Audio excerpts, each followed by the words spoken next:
Today I want to talk to you about something that may hurt a little to hear, but is absolutely necessary. You know those truths that we avoid facing because we prefer to believe that the path to success is just a matter of thinking positive or working hard. Unfortunately, real life is quite different.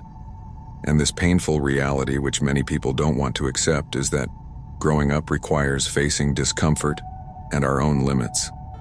But don't worry, because understanding this is the first step to really starting to change your life.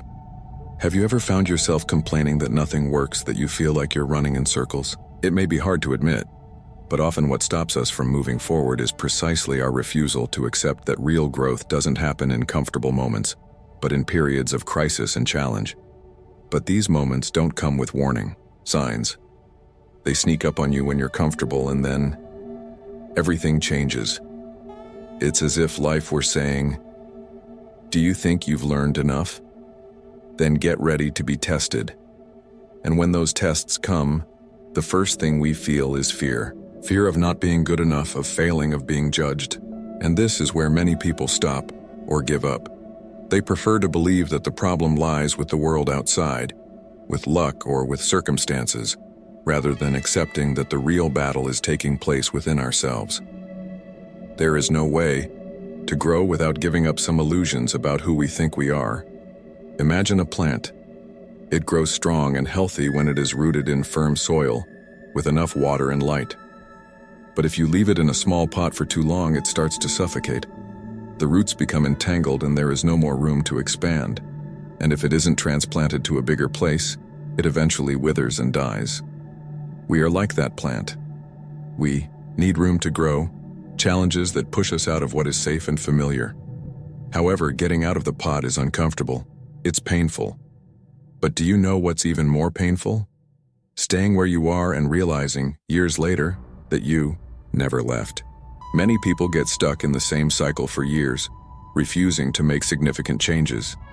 Not because they don't want to grow, but because the price to pay, facing their own insecurities and fears, seems too high.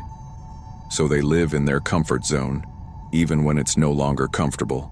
It's just a familiar place, not a place of true fulfillment. The first step is to face this reality. You will need to face your weaknesses. Face the parts of yourself that you'd rather ignore.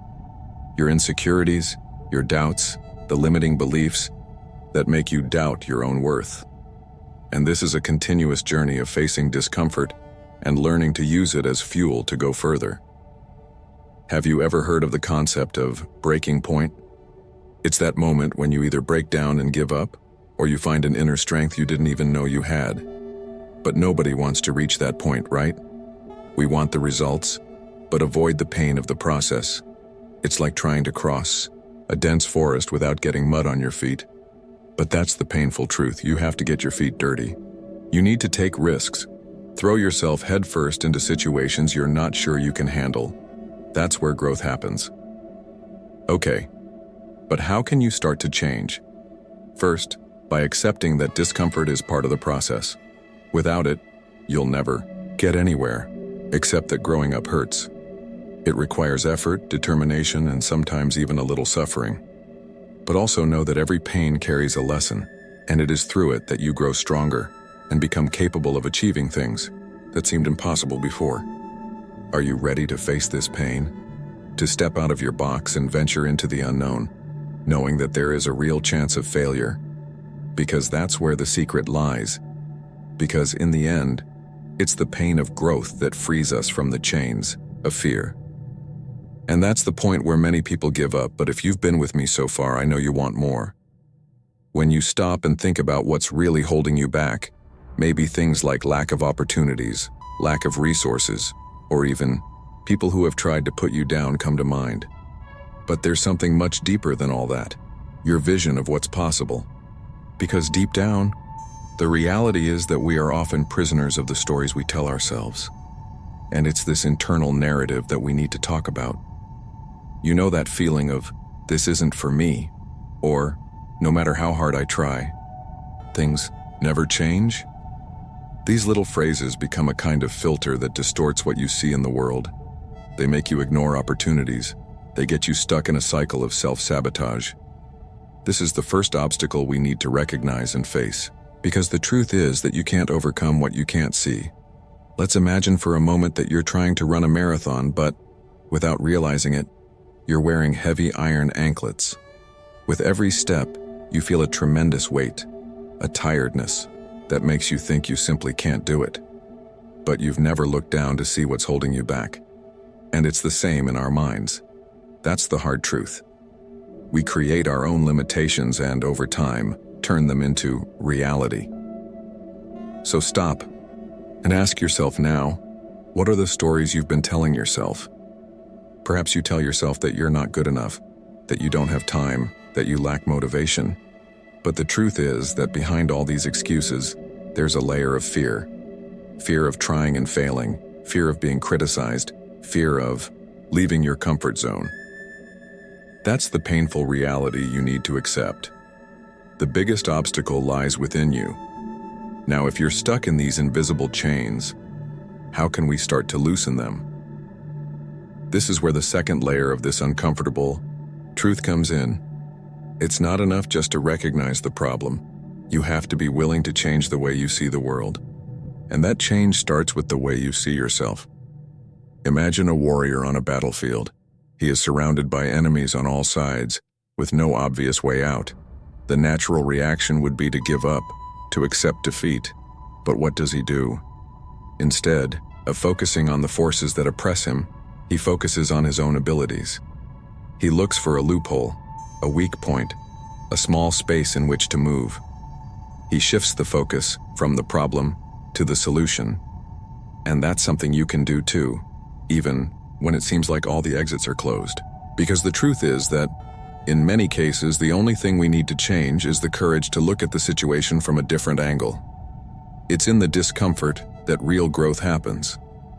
And if you can remember that, if you can hold on tight when things seem to be falling apart, you'll come out the other side stronger, more aware and better prepared to build the life you want. So the question I want to leave you with is, are you ready to accept discomfort as part of the process? Because if the answer is yes, then you've already taken the first step towards loosening the invisible chains that bind you. This may not change everything at once, but it will change enough for you to see life from a new perspective. If you've come this far, it means that something inside you wants to improve. Perhaps it's a desire for change, discomfort with your situation, or simply the need to understand why, despite all your efforts, it still feels like something is missing. Whatever the reason, you've already taken the first step. You've faced your own truth. But now it's no longer about recognizing the obstacles, but about learning to overcome them. To do this, we need to go deeper, and this is where most people stop. Because recognizing the chains that bind you is an act of courage, but starting to break them is an act of sacrifice. Because you will have to sacrifice your old beliefs, your thought patterns, and even some things and people that until then seemed essential to who you are. So ask yourself, what are you willing to leave behind? Because growing up means letting go. It means saying goodbye to parts of yourself that, although familiar, no longer serve you. And that's hard, because even the negative parts of ourselves bring a strange comfort. They give us a sense of identity. But for you to move on, you need to accept that there are parts of you that won't go with you. An example that illustrates this transition well is that of a snake that needs to change its skin in order to grow. During this process, it crawls over rocks and rough surfaces and goes through a period of total vulnerability. For a moment, it feels as if it is falling apart, as if there is no structure left. But only after this phase of total deconstruction does it emerge renewed, bigger and stronger. And the same applies to you. But there's a crucial aspect here that needs to be understood. The old skin doesn't shed itself. You need to actively work to free yourself from it. You need to start asking yourself difficult questions. What specifically in my life keeps me stuck? What habits? What thought patterns? What excuses? What fears? Because these are the rough stones against which you need to drag yourself. For example, you may notice that there are people around you who constantly diminish your ideas, who put the brakes on your dreams. And if you're honest, these people aren't enemies, they're friends, family members, close colleagues. Cutting them off, pushing them away, or even limiting contact seems unthinkable. But that's when you need to be brutally honest. Are they helping you or holding you back? If the answer is the second option, that's where you run into one of your roughest rocks. Because there is no growth without you selecting what comes in and what goes out of your life. This can be painful, but it's necessary. And that goes for everything: environments, habits, even the information you consume. If you're constantly surrounded by negativity, criticism, and people who would rather complain than take action, how do you expect to maintain a state of mind capable of overcoming challenges? Now, the next step is to act. And taking action means making choices that hurt. It means having the courage to look at your relationships and consciously decide who and what remains, and who and what is no longer part of them. Because you can't take everyone where you're going. That's what makes the process so difficult. Growing up means letting go. But that's only one side of the coin. The other side is that by letting go, you create space. Space for new people, new opportunities, and above all, new versions of yourself. Because as long as you're attached to the old, there's no way for the new to come in. It's like trying to fill an already overflowing cup. No matter how good what you try to add, nothing else gets in. So emptying yourself is an act of faith. It's trusting that by letting go, you're not losing, but creating. And when you start doing that, even in a small way, something inside you changes. A sense of freedom begins to emerge. You realize that life is not about holding on tightly to what you think you need, but about opening yourself up to what you can't even imagine yet. And here comes the hard part. How do you stand firm when the world seems to want you to stay the same?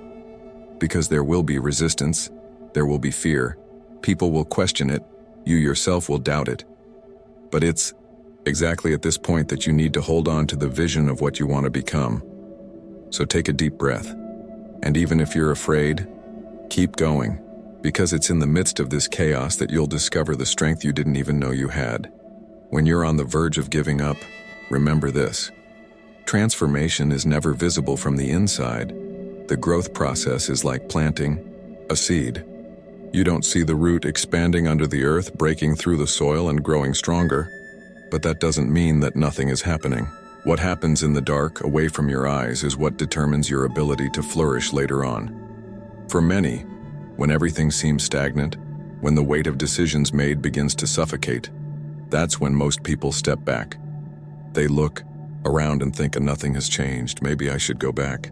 But that's when you need to hold on to faith, not immediate results. And here's the truth. No one is going to applaud you during this process. There will be no audience applauding your small victories. There will be no medals for every internal struggle won. In fact, the opposite is more common. There will be incomprehension, criticism, and perhaps even loss of support from those you believed would be on your side. Because as you struggle to grow, you inevitably challenge others' idea of you, and that's uncomfortable for them.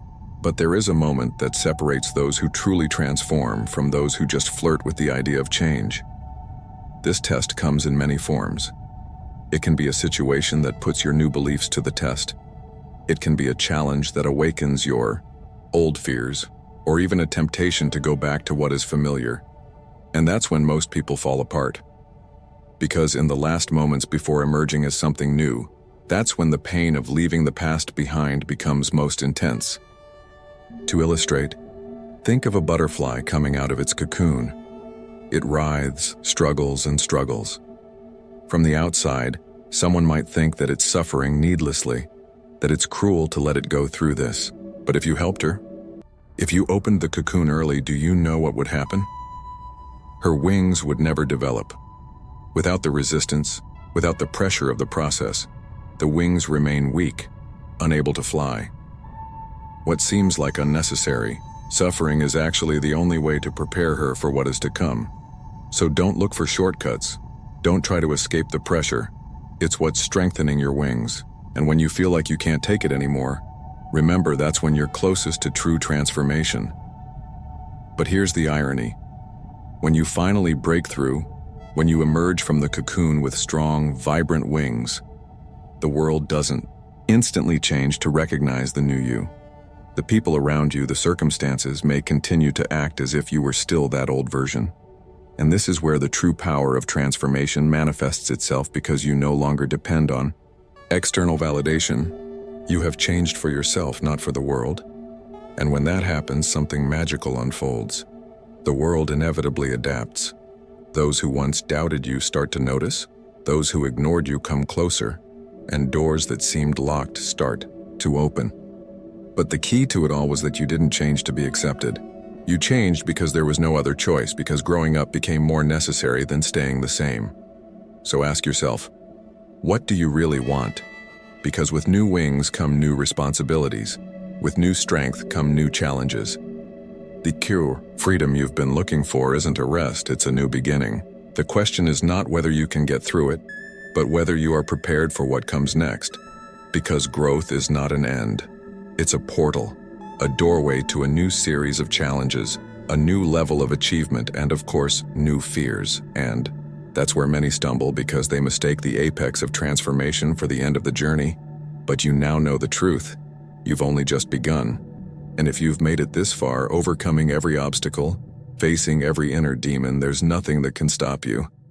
So take a deep breath and, with your newly formed wings, get ready to fly. Because it's about to begin. For those who, after losing everything, have decided to win themselves. And you are one of those few. Because when you finally stand up with scars that tell stories of battles won, the question isn't whether you become stronger. The question is, what are you going to do with that strength? Now, you're no longer fighting to survive. You're fighting to impact, to transform. And that's a different kind of battle. It's no longer about recovering what has been lost, but about creating something new, of shaping the world around you according to the new version of yourself that has emerged from the ashes. At this point, a dilemma arises that few are prepared to face. Do you really want the power to change things? Because power comes at a cost. Think of the great leaders, the figures who changed the course of history.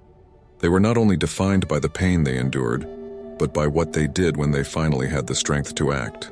But the real impact, the real internal revolution comes later, when you realize that all the suffering was just preparation for something much greater. When you finally emerge with your wings, with a strength you never dreamed you possessed, you have to choose what to do with it. And this is the last and most treacherous trap. The temptation to use your new strength to prove something to the world. To seek revenge, to silence the voices that once doubted you, to shout, "I did it, look at me." But to do so is to waste the whole purpose of transformation. It's to become a hostage to the same darkness you fought so hard to overcome. Make no mistake, proving something to others is as cruel a prison as the insecurity you once felt. Because true power lies in acting without the need to be seen, to be validated. It's creating not to be admired, but because creating is your new nature. It's impacting not to be applauded, but because you are now incapable of standing still in the face of injustice, pain, or stagnation. Your new wings were not made for a short, glorious flight. They were forged to withstand storms that few can face. That means it's not just a triumphant ending. It's the beginning of a new responsibility. You have been transformed to transform. You are no longer a lost warrior, searching for meaning. You have become the artisan of your own life, capable of creating what was once just a distant dream. If you enjoyed this journey, subscribe to the channel and share your own story of overcoming in the comments. Have you ever been through a moment that completely changed the way you see the world? How did it impact your life? We're here to listen and share these experiences. Leave a comment, share this video, and help others find their own wings.